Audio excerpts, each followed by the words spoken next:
Today's project is I'm going to install a tank protector on the 650 Ninja. I'm going to show how to remove the old substitute part that we had and how to get it lined up using a center line. I got this one from Amazon. It was inexpensive. It was $7 and change.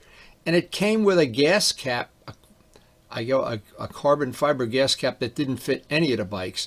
But I really only wanted the CBR one because the CBR tank protector is an exact fit for the Ninja, and I had known that from scoping these out in the past. Anyway, in our shop we try to do some kind of inexpensive projects, polishing, painting, things that an average person would be able to do for carbon fiber upgrades. But there's some good tips on how to put one of these on and get it on straight. Now today on this video we're going to try to show, it's one of our shop projects for the day, how to properly install a tank protector. These are very common. Almost everybody that has a sport bike has one, and there's a couple little tricks that'll make it that you can get it on straight the first time and not have it come up a year later. It'll start peeling up. There's a lot of little tricks. I'm going to try to share them on this video.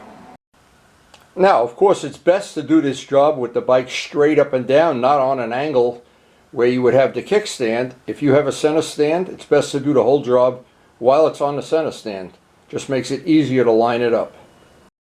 Now, every bike is different, and on a bike, this is my R1, where you tend to rub in this with the zipper of your jacket, or in my case, I always wear full riding gear. There's always something rough up here, and I put this on when I bought the bike. And this is a relatively expensive one. They come various grade. They come up to $30, I think, and as low as I've seen them for $4 or $5. And the difference is a lot of times just the quality, and the other difference is the glue, and I'll explain that in a minute. Now, old school bikes, you don't need it because they had this little curve in the seat that kept you from rubbing on the tank. But I've even seen people that have these bikes that put one up here. Maybe they lean over the tank. And a lot of people just put them on for style. And I've had my MT-09 over 2 years now, and I haven't got a scratch on, and I left this little decal on. Not because I like the decal, I just figured it looked better than over here. I didn't want to have some big giant thing. This really did the job, and I don't have a single scratch on the tank. But this bike, my seating position is I sit relatively far back, and it's got wide bars. I don't really need one, but some people lean over the tank, and there's other things. And the good idea is if you see you've scratched the tank, before you scratch it anymore, go get one of these inexpensive pads. Now on the FZR with this little curve in the front of the seat, I have seen other people with FZRs that have a piece here. I have never scratched the paint. So I guess it's the way I sit on the bike, but either way, some people would put them on just for the style. But because I had that paint job, I wanted to see that stripe the whole way down the tank and the fender. So I avoided putting a tank pad on this, and I have never scratched a tank yet. But the Kawasaki, which we're going to do today, is a different story. Now, I'm not even sure if you can see it, but this has this clear plastic a protection on it that I had on, and it was just to keep the zipper from scratching, and it worked fine. But I see it's got a couple of scratches and gouges in it now. Time to replace it, and I wanted to put on something a little bit nicer than the clear. I think this is some kind of vinyl material. I got this from Dave Midgley for other purposes, but it worked good on that for a little while now, a couple of years. So the first thing is, because we're working in the middle of the winter here, I want to warm this up. I want to peel this off, but I want to have the part plenty warm. And then I'm going to show how I line it up, because see, these pads have two different kinds of glue. One is called, you get one chance to put it down. When you pull it up, half of the glue stays on the part. It negates that you're ever going to put it back down the second time.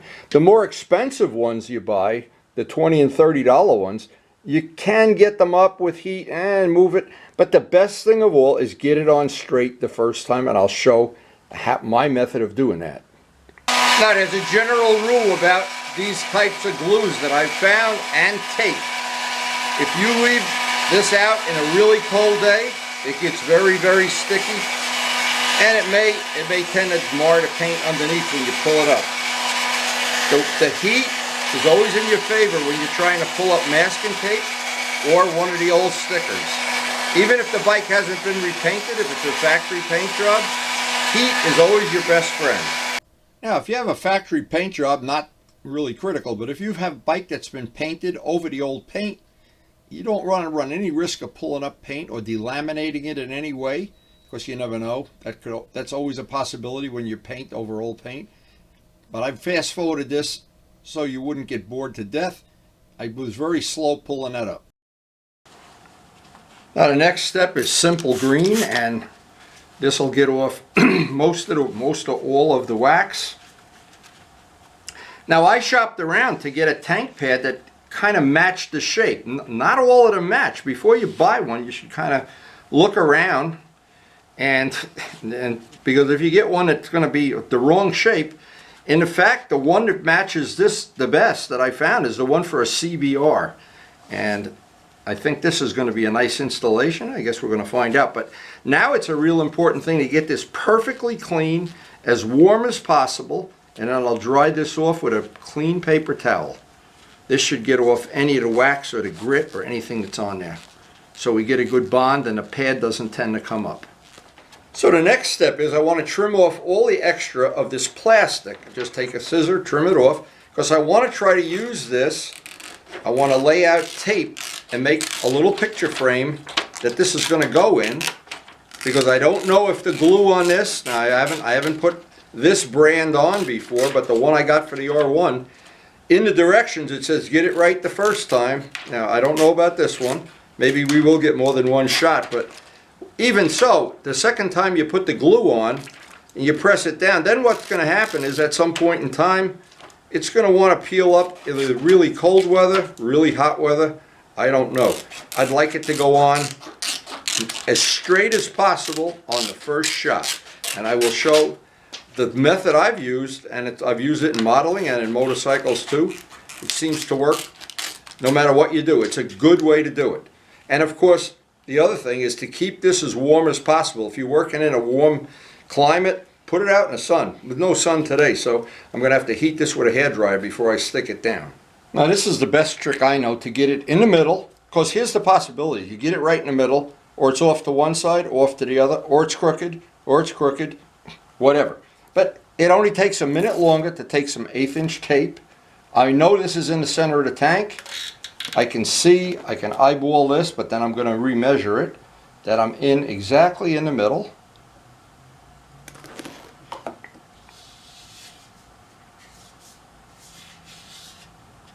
And that gives me a working center line to work with. Now the next thing I want to do is get a center line on this. This should be relatively easy. And if you're in doubt, you can measure point to point. Now this tape is going to stay on for right now, and I'm going to show why. Now what I'm going to do is go cut the tape underneath this. I'm going to take that piece out and then line up this point and this point when I lay this on, and hopefully get it right on the first shot. What I'm doing is by moving this further up, I want to get this curved. This is why I shopped for this for so long. I want to get exactly where I want this with the two curves. Now if I were to just take this, peel it off and stick it on, you can imagine, if you're not fussy, of course it doesn't matter, but I am burdened with being fussy. Okay, that just looks like that's going to be perfect, and this shape is perfect. So now what I need to do is just cut this very carefully. Don't cut the paint.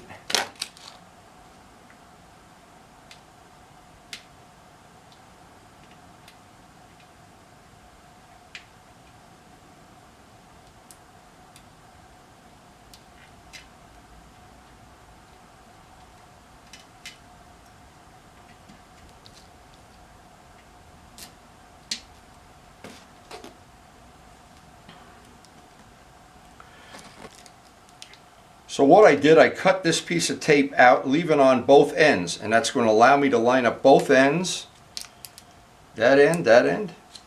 It guides me as to how far forward or back it is, and side to side. It's a really nice, convenient way of lining this up. But the big thing to remember now, I've got to get the hairdryer out, warm this area, and then I get one shot to lay this down, and if it's crooked, shame on me. So there's a couple of reasons you want this warm. First off, you want that vinyl to bend conveniently, and because of the unique shape, I don't want to get a wrinkle in it or have it twist or anything, but having it nice and warm and warming up the part where it's going to actually adhere and warming up the vinyl and lining up the two center lines, the front and the back, ensures we have it at exactly the right spot, not too far forward, not crooked, not off in the back. And this is where a little bit of patience pays big dividends. And of course, if you live in a warm weather climate, just do this out in the sun. Unfortunately, we can't do that today. It's really not happening. And once I know I have it exactly where I want it, I can peel up the tape, of course. There's no tape under the sticker. It worked out that the alignment was perfect on the first shot. And to me, that's a little important detail. I have seen many people with a beautiful sport bike and that tank protector on just about 2 degrees off. And it doesn't have to be off. It's just as easy to put it on straight. It takes 2 minutes extra to get it on straight. All right, it really worked out nice. I think we got it right in the middle. And we got it on the first shot. I guess we're just lucky. But that tape does help you line up. If you work any job you work like this off a center line and then mark the part, you have a lot better chance than if you just walk up and plop. And if that thing is crooked, and it's uncanny how it doesn't have to be really crooked a lot. And people notice it right away. Well, at least I do. And by the way, for the 650, the CBR one maintains that exact curve. It just couldn't be made any better. I guess the tanks are similar in shape in the back. And that will protect no matter what where your riding position is or what riding gear you use. I think that was a job well done. I'm going to go have an extra cup of coffee and celebrate. So it is a relatively simple job, and I think the little tips that I've shown can make it even easier, or that you get a better chance of getting it in place, no matter which one you buy. And again, they do come all different price ranges. I really don't know about the quality, but I know the one I bought for the R1 was about $30. This one was about $6, and I'm hoping this is going to hold up just as well. But again, time will tell, and if it falls apart, I'll report it. Anyway, I hope this information on the video was useful. Now, they don't tell you when you order this, but you do get this carbon fiber gas cap. It didn't fit any of the bikes in my collection, so just find somebody and just give it to them. But anyway, I was happy the way this day worked out. The project worked out. The center lining is good technology. If you're new to the channel, we try to post something up relating to motorcycles every day, whether it's riding, painting, polishing, or doing little projects like today.